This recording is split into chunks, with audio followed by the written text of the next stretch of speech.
Welcome to the Real News Network. I'm Paul Jay, coming to you today from Amherst, Massachusetts. We're at the Perry Institute. We're likely to see more austerity measures rather than more stimulus given the shape of the new House. Yet, based on American government estimates, 14 to 15% of the American population is living in poverty. Much of this has to do, some say, with the minimum wage. Joining us now to discuss how we might raise the minimum wage and what the consequences of that might be is Jeannette Wicks-Lim. You're an assistant research professor here. Right. So what has your research shown you, first of all? What is the situation in terms of the numbers and what's happening in terms of people working on minimum wage? What we did in this research, this new research with my co-author Jeff Thompson, is we actually tried to think about a way to raise the minimum wage and a combination with the earned income tax policy, a way to raise them up to a decent living standard. So we're looking at two different policies. Just break it down for a second. So over here is just a federally mandated higher minimum wage. Right. And over here, describe what this is over here. Right, the Earned Income Tax Credit. It's a federal program that subsidizes the working poor's income through the tax system. And so basically what it is, it takes a percentage of a worker's income and says, we're going to give you that amount. It's specifically 40% is the most generous benefit. 40% of a worker's income is given to them through the tax system. And if this is a program that's already in place. Yes, this is a huge economic policy that was put into effect actually during the Clinton administration to, quote unquote, make work pay. The idea was to subsidize low-income households' incomes to raise them to a more decent living standard because, there's this assumption that their earnings by themselves were not going to. This is what some people called workfare. It was a way to get people off welfare and give some motivation to even take lower paying jobs. Right, exactly. So during the Clinton administration, there's this huge welfare, reform, which basically, wiped out the AFDC, which is the traditional welfare, program, and replaced it with a much more restrictive program, which is called TANF. Once that was done, the Clinton administration proposed this. Well, we're going to raise the minimum wage. So if you recall, in the 1996, 1997, the minimum wage went up in 2 steps, and also did a huge expansion of the EITC program. So the idea was, okay, we're going to raise the wage floor. We're going to raise the minimum rate that employers can legally pay their workers. But on top of that, we're going to subsidize the income of working poor households because we're going to say, well, if you are working, we're going to give you an income subsidy. In that way, combining those two programs, that would get these households to a more decent living standard. So in the research paper that we just completed, what we do is we look at these two programs and assess, do they actually get families up to a decent living standard? And we already knew going into this project that they don't. And our idea was, well, let's take seriously the notion that work is supposed to pay, that's supposed to support a decent living standard. What would that require of the policies? And could there be a reasonable proposal put on the table to actually do that? And so that is what we do. Now in your paper, there was a number, 80-some-odd% of people at minimum wage are not earning enough to actually pay for the necessities of life. Right. So that's right. people who are benefiting from the programs that exist. It's just not enough? We take a look at what's the current policy situation. So right now, the federal minimum wage is $7.25 an hour, right? Now, if a person is working 2,080 hours a year, which is full-time year-round, they would make on order about $15,000. So, think about, okay, was that $15,000 going to support a decent living standard? I think most people can get that. $15,000 a year, is not, especially if you got kids, is not a decent living standard. Right. But, there is some small portion of low-income working households that might be able to be supported based on the current policy rate, minimum wage rate, and a combination of the Earned Income Tax Credit.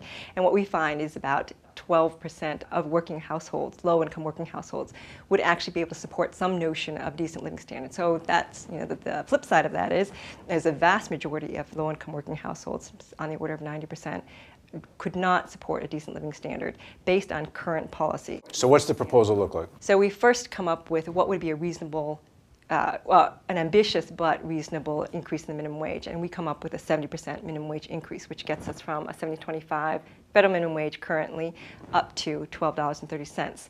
Across the states, states vary in their minimum wage rates. Some are higher, some are lower, so it'll vary a bit state to state. But generally speaking, for the vast majority of workers, you'd have the minimum wage floor rise from $7.25 to $12.30.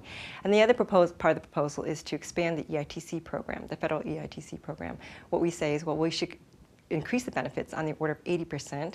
Currently, the maximum benefit is about $5,000, so this would raise that maximum benefit to about $9,000. And then we'd also expand out the income eligibility for the households. So roughly speaking, the people that were making in the area of 15 a year What's an annual income at the end of this blended program? Their earnings would go up to about $26,000. And then on top of that, they would get, again, depending on the household, they would get on the order of $9,000 in earned income tax credit. So that would get them to something on the order of about, $35,000 in income. So this is a massive jump of income, relatively speaking, for people who have been earning 15, they get into the low 30s.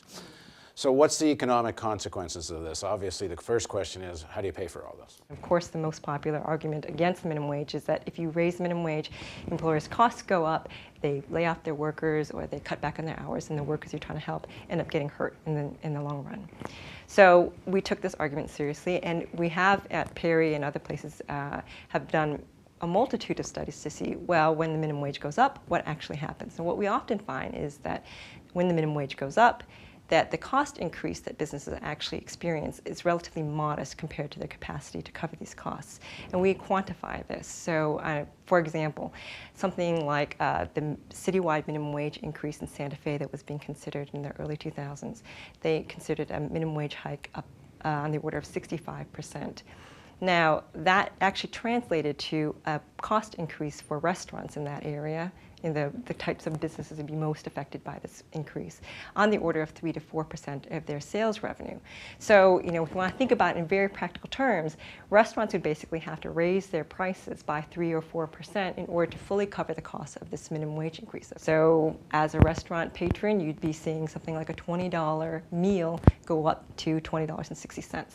So the cost that's associated with the minimum wage increase is very often modest. And then in theory, there's a lot more people can now go to restaurants and buy food because they're not making 15 grand, they're making 30. We don't take into account this idea that all of a sudden there's this income being generated in the economy and that produces more demand.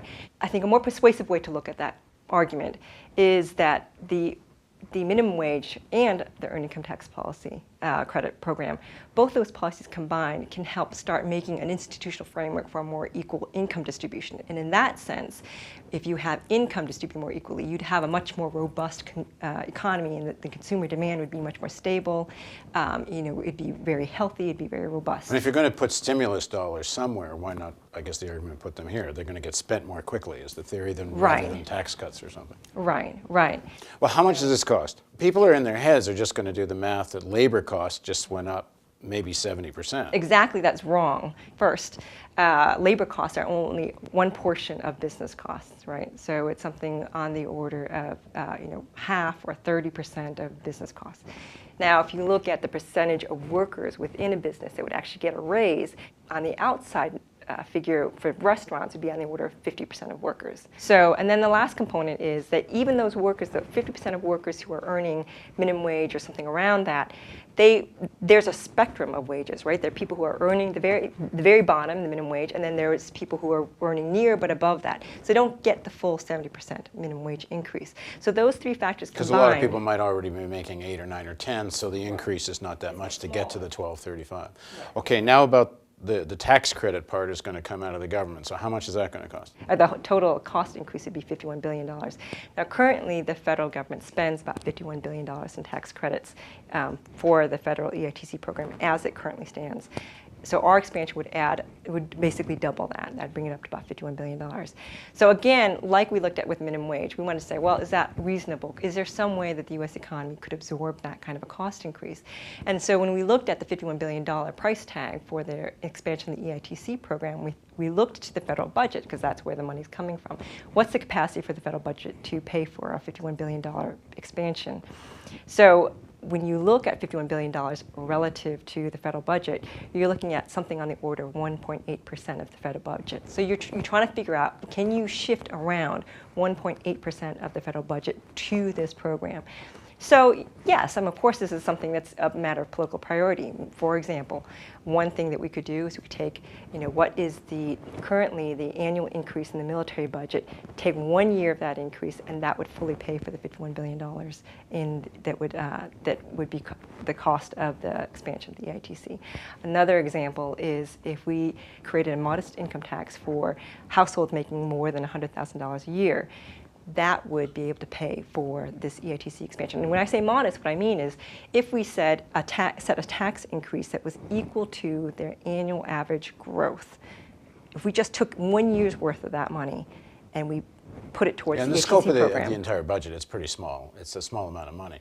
It's more about the question right now, the political climate is, pay down the debt, reduce the deficit, not one more penny. But it becomes a question of priority, whether It's getting exactly people out a of point of poverty priority. matters. And number two, whether you actually have more purchasing power in the economy matters or not. And clearly, if you're going to be spending stimulus money anyway, it would make sense to put it into people's hands that would spend it. This isn't specifically about a stimulus package, but this is about policy. But doesn't it amount being that? I mean, doesn't it amount to that? Well, you could think of it two ways. You can either be shifting resources around in the budget, or you could be spending more money, so adding more to the deficit. So what we're proposing is different ways that the federal budget could shift money around or increase taxes by a very modest amount for for high-income households.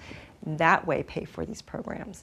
Not that we have to create this new spending program, but actually change our priorities. Have you done any work on what is the ripple effect in terms of wages, and is there any inflationary effect as a result of that? This is something I've looked at for a long time, and basically what the ripple effect amounts to for the minimum wage is that it's fairly limited. It does exist. When you raise the minimum wage, workers who earn above the minimum wage also get an increase.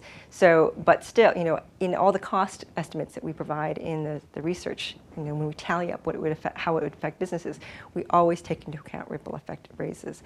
If the minimum wage went up by 70%, we're talking about 4%.